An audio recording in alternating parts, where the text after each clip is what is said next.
love seeing young kids step up to help when they can. Need more stories like that. Right? To show.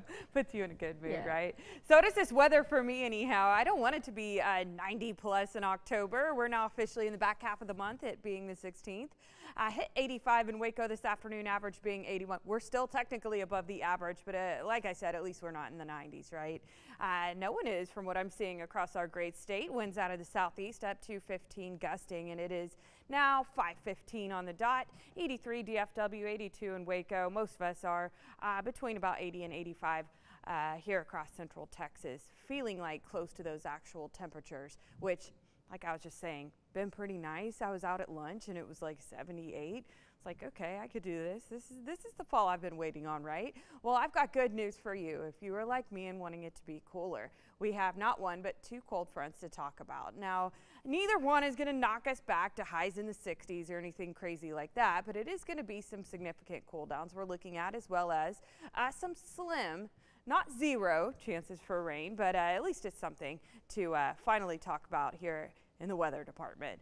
Mostly cloudy skies throughout the day. You can see as cloud cover is surging in from the south, we're continuing to see that this afternoon and early evening, but I will say we're going to see less and less cloud cover as the evening does roll on. Overnight lows, partly cloudy skies, and we will end up around 65 on average, so almost sweater weather. We do have a couple of mornings in the 7-day forecast that I know I'm going to throw on a sweater. It's about to be layer season for Central Texas. High temperatures tomorrow, just a little bit higher than what we were seeing this Thursday afternoon. A little bit less cloud cover, and yes, some of us likely do touch 90 degrees, Waco included in that. In surrounding areas, right around 90 is what I would say, about 88 to 92 for tomorrow afternoon. So if you are headed out to Lorena to watch Gatesville, come on over for some Friday Night Lights. I would say the back half of those games is going to feel excellent. Maybe the first quarter or two is going to be a little bit on the warm side, considering we are going to hit right around 90 tomorrow afternoon. Do want to note here, there's a slim chance we are seeing very isolated activity on radar Friday in the PM hours. This will be afternoon or early evening, so could technically impact Friday Night Lights for the Brazos Valley.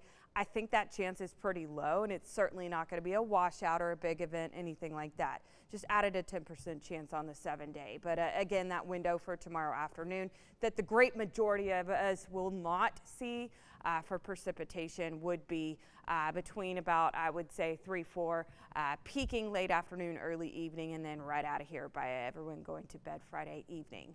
So when are these cold fronts going to be? The first one is going to be over the weekend, sometime Saturday in the PM hours for most of our viewing area. We're going to see a wind shift out of the north, and we are going to see a precipitation window. It's not a very good one. Even since my 11 a.m. weather, models are starting to back off a little bit on general coverage of any activity we see on radar. But again, for most of our viewing area, this front is going to move through Saturday in the PM hours. We're going to wake up Sunday, breezy up to 20-25 out of the north, drier air in place, and we're going to be about 10 degrees cooler than Saturday. So excited about that. We do have another front behind it middle of next week, likely on Wednesday. Some of us could stay in the 70s or lower 80s, so that will be nice. Forecasted rainfall, not very much over the next 7 days. I will say there could be a couple of higher pockets here and there. There's our cold fronts, starting to finally see some, at least some signals that fall is officially here. Bailey, I'm excited. I am too. Just hope it sticks around. No false fall. We don't like those feelings. All right.